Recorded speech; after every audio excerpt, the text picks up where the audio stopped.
Our exhortation this morning will be provided by Brother Caleb Barnes.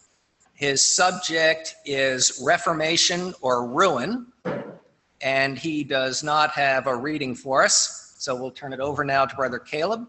Reformation or Ruin.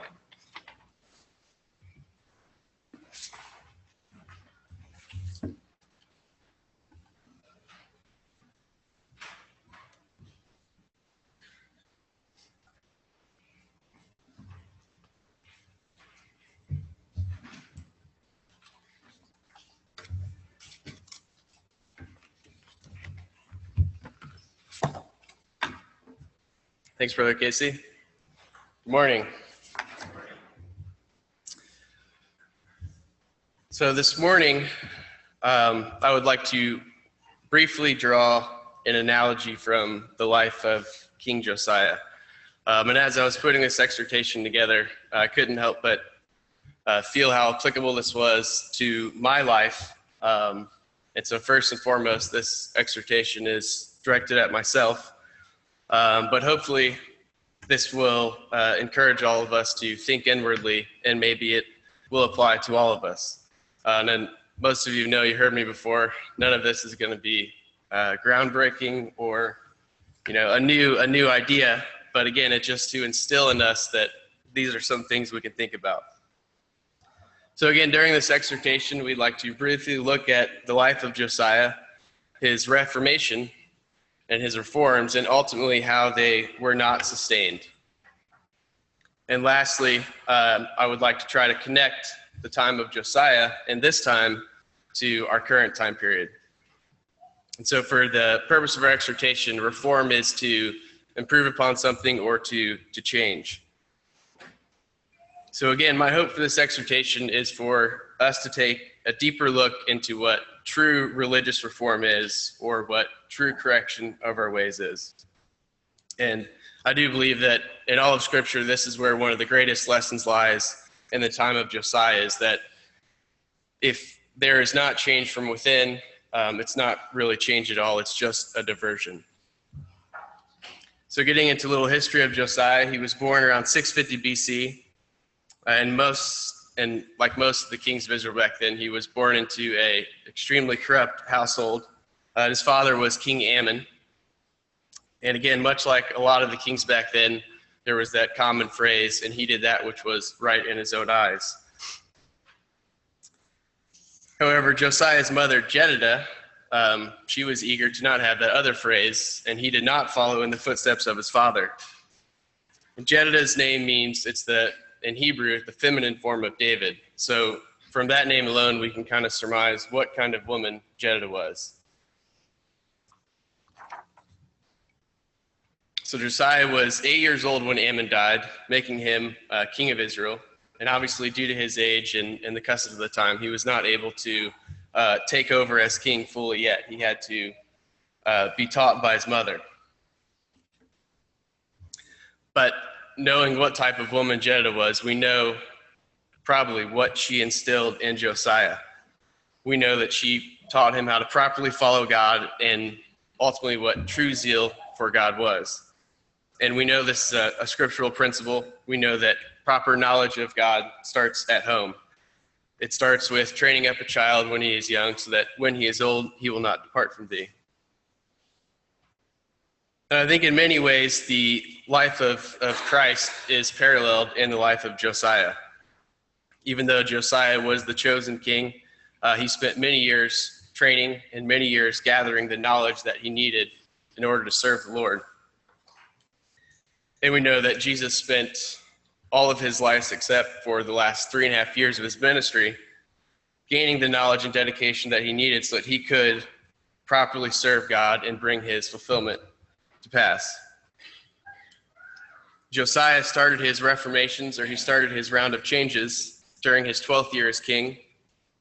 And we know, reading in Matthew, at the age of 12, Jesus was teaching and exhorting the elders in the temple. And as we learn later in Josiah's life, Josiah's pleas to the people were ultimately futile. They refused to listen. And just like Jesus' pleas to Israel would ultimately go unheard.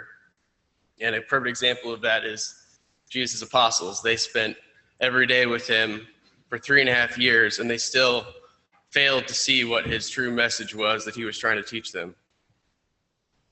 So once Josiah turned 16, he finally took over all responsibilities as king, and it was 4 years later that he started his first round of changes for his Reformation. So as Josiah matured in understanding God's will, he decided that it was time that Judah and Israel would learn what it meant to truly serve the Lord. Josiah's first round of changes, or his first Reformation, was destroying the altars of Baal and killing their priests and desecrating their holy places. Now, these holy places were very much unholy. Back then was the time when parents would offer up their children to Baal, and so it was a very wicked time.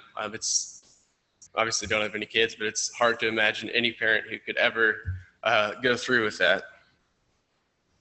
So it says, at the command of the king, the people went about destroying these places of Baal. So the question is, since they were commanded, were their hearts in it? Were they doing this because they believed it should be done? And obviously, as we read on the story of Josiah, we know that wasn't the case. So after his first changes were made, God sent a prophet, Jeremiah, to Josiah. And obviously the message that Jeremiah delivered to Josiah was not one that Josiah wanted to hear. Jeremiah proceeded to explain to Josiah that the people's hearts were not in this, and that just following Josiah or following God out of fear is not enough. Jeremiah tells us in Jeremiah 3:10 that Judah hath not turned unto me her whole heart, but feignedly.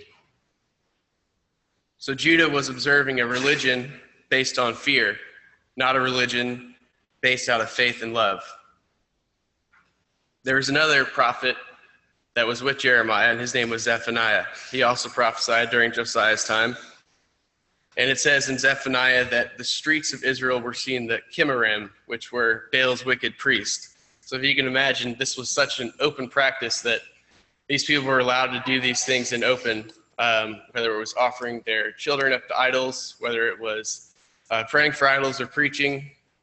So this really goes to show you what time period this was like, and you can't help but think about our current time period. I don't think that there's ever been a time period that is as wicked as what we are living in now, but this was pretty close. And Zephaniah's name means Yahweh hath hid his face from the world. And as the prophecy unfolded, and as you read in Jeremiah and you read in Zephaniah, you really understand that God really was hiding his face. He was putting it on the people to come to God and to stir them to action. So during one of his periods of changes, Josiah's scribe Shaphan found the book of the law that was written in the temple. Now let's turn to Deuteronomy 17, and we're going to read verses 18 to 20.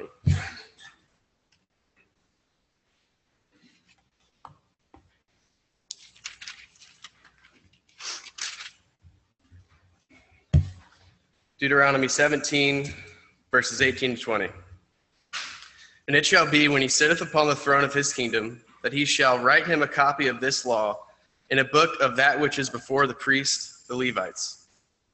And it shall be with him, and he shall read therein all the days of his life, that he may learn to fear the Lord his God, and to keep all the words of this law and these statutes, to do them.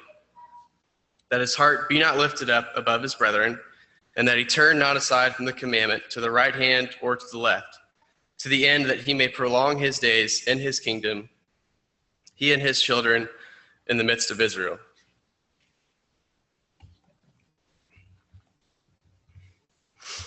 So this book of the law was supposed to be read every 7 years by the priests of the people. And every new king was supposed to write his own copy of the law. And the point of this was to instill in their mind the proper way to follow God. Now, obviously, this hadn't been done in hundreds of years, as it had been buried deep inside of the temple. And that shows you, again, another glimpse of the time period. The temple was not in use. The temple was not being used properly. And also it was covering up things that the people needed to see. So as they were reading the law, they realized that among some of the things that were written in the law, some of these things were the cursings and the punishments that went about with this type of lifestyle. So as Josiah was reading this and hearing this, he knew full well that this was exactly the time period that they were in. So recognizing the signs or the sins of the people, Josiah pleaded with God with humility, and we know that God ultimately rewarded him with never seeing the evil that he would bring upon Israel. So Josiah received mercy because he sought after God with a pure heart, and he sought after God with humility, and he followed God out of faith and out of love. So the question for us, if others approach God with that same frame of mind, will they receive mercy, or will we receive mercy? Next, I'd like to read Deuteronomy chapter 13, verse 4.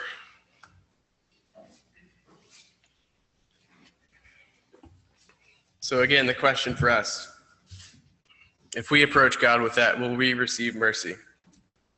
Deuteronomy 13:4. You shall walk after the Lord your God and fear him, and keep his commandments, and obey his voice, and you shall serve him and cleave unto him. I think it's important to note here that this fear is reverence. This fear is recognizing God's glory and God's presence. So in 2 Kings 23:3, after reading the law and discovering its consequences, Josiah called the people together and he read them the law. And the point of this was so that they could start a new covenant with God. So after reading it, they took a new covenant, but it was not a covenant that Josiah thought it was going to be. We know that they feared the king more than they feared the Lord. Knowing what the king would do to them if they had broken their covenant, they thought it best to serve Josiah out of fear and not out of love for God. So again, serving Josiah out of fear and not out of love for God. So the lesson for us currently, do we fear today's leaders more than we have faith in what God's will is and what God has promised us? And this is where Josiah's reforms ultimately failed, because he tried to force the people to love the law of God. However, we know from Christ's example that love cannot be created by law. The law was merely a tool to help them understand that true love came from recognizing all that God had done for them, and ultimately in God providing an escape for the wickedness that they brought upon themselves. So Josiah's reforms failed because he threatened the people to make change, or they felt threatened to make change. And it wasn't until the end of Josiah's life that he realized that without change of their hearts, as well as change of their actions, it was for no good. And we know this is scriptural, and James 1, verse 22 confirms this by saying, "But be doers of the word, not hearers only." And not long before Josiah's death, he implemented the Passover again. And for a short time during this period, the children of Israel, their hearts and their actions were finally aligned, and they were going in the right direction. The 2 Chronicles 35, verse 18 says, "And there was no Passover like to that kept in Israel. From the days of Samuel the prophet, neither did all the kings of Israel keep such a Passover as Josiah kept, and priests and the Levites and all Judah and Israel that were present, and the inhabitants of Jerusalem." We know not long after this from Josiah's life that he was slain in battle, and Josiah's son took over as king. And we know, unfortunately, that Josiah's son was extremely wicked, and just as soon as Israel was starting to move in the right direction, just as soon as the Reformations had started, they were over with, because he went right back to following his own will instead of God's will. Now I would like to focus on how this applies to us, and hopefully, obviously, it doesn't apply to us, but again, this is the part where I would like to see if there's a connection with our life. And just like I mentioned at the beginning, this exhortation is mostly directed at myself, because I find at times my spiritual life can be associated with Israel's back then. And again, this great lesson that Israel showed us is that change for wrong's sake is not change at all. They decided to follow God based on fear, not based out of love for doing things that please him. Israel thought that the true worship of God was just blindly following the law and checking off boxes on a list as actively serving God. And I think throughout history, Israel's service to God can be largely summed up in a word, which is hypocritical, right? Because they would pretend that they were doing one thing, but unfortunately know from time after time in the Bible that they were not doing what they thought they were doing. So again, hypocritical could be described to use Israel's service to God. So the question for us, what word would be used to describe our service to God? Are we focused on just gaining knowledge? Are we focused on who wrote which book? Are we focused on what our brother or sister is doing or isn't doing? Are we focused on merely just a life of service in God and not on the importance of reading his word and understanding it and putting it into action? So again, what word would be used to describe our service to God? Our service to God should not be predicated on fear. We should not be here on Sunday because we are afraid of God. We should not be here on Sunday because we're afraid that if we're not here, then ultimately in the future, what will happen to us? And we also shouldn't be here because we're afraid of what our brothers and sisters might say if we aren't here. And obviously, I'm not condoning not coming to meeting on Sunday, but I am saying that it's for the right reason that we're here. That's what's important. Just like the scripture tells us, God knows our hearts and motives. So thinking for myself, it's easy that, if I can deceive people, if I'm here for one reason and I'm not here for the right reason, ultimately God knows why I am here on Sunday.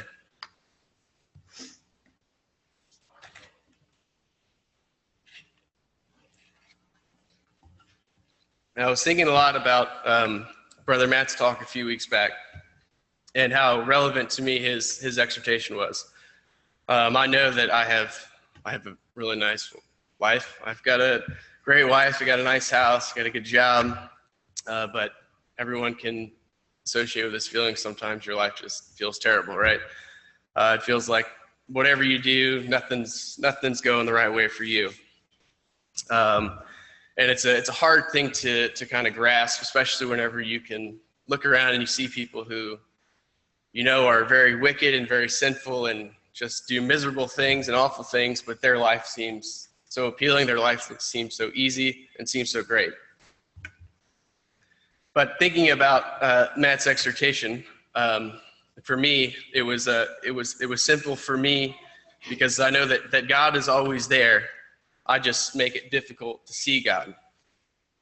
And I think about all the times in my life where it's difficult for me to see God, or I feel that God is not there.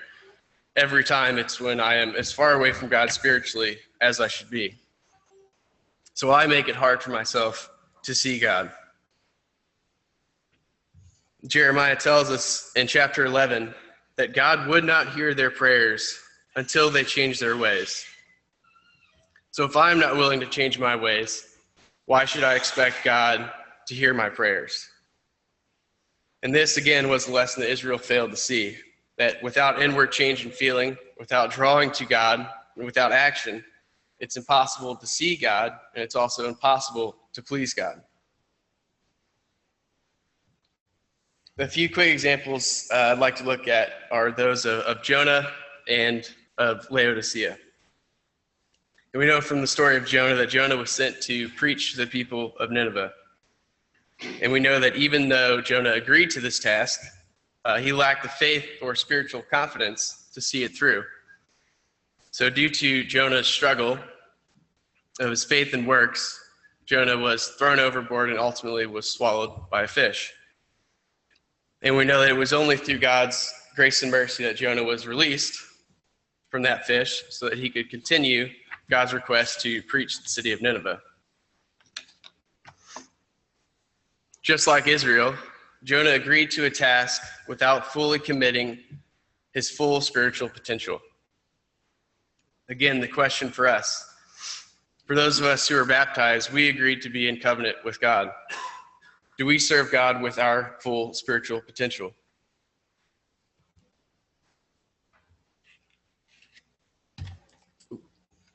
The next example is that of Laodicea. I'd like to turn to Revelation 3, verses 14 to 16.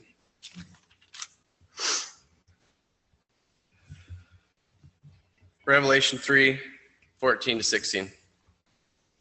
Now to the angel of the ecclesia of Laodiceans write, these things saith the Amen, the faithful and true witness, the beginning of the creation of God. I know thy works, that thou art neither cold nor hot. I would that thou wert cold or hot. So then, because thou art lukewarm, and neither cold nor hot, I will spew thee out of my mouth. So in Revelation, this ecclesia was rebuked for being lukewarm, which we know is basically the spiritual equivalent of being stagnant. By being stagnant, they were unable to serve God with faith and works. They were serving both God and themselves, which we know is a fitting example of what happened during Josiah's time. Unable to give up their sinful ways and unwilling to change their lifestyle, they found it easier to put on a facade of spirituality rather than to change their ways. So again, is this something that we can be guilty of? And I ask myself this question, and oftentimes I say yes. This is something that I can be guilty of. Do we come here every Sunday with the hopes of benefit, or do we come here out of duty? Our goal on Sunday morning is first and foremost to bring glory to God and to take part of the beautiful covenant that we have before us. And just like with Jonah, all of us who have been baptized have agreed to this task. And it's not something that can ever be given up, even if we decide to stop coming around. We know that once we are in this covenant, we are in this covenant with God. So by entering into this, the bright side is that we know that God will never leave us. It is fully our choice as to whether we decide to have God as the focus of our life. Just as importantly, it's also essential that we encourage each other to renew our strength so that whenever we do leave this meeting hall on Sunday, or if we leave a midweek Bible class, we go out to the world refreshed and encouraged to follow God with all our heart, with both faith and works.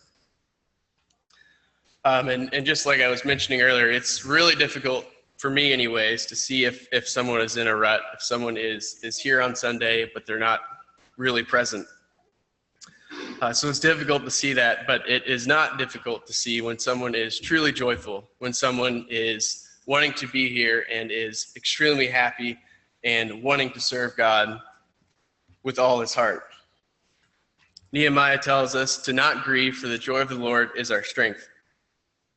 And that is what is truly infectious. That's what is helpful to see, is when someone is extremely joyful in serving the Lord.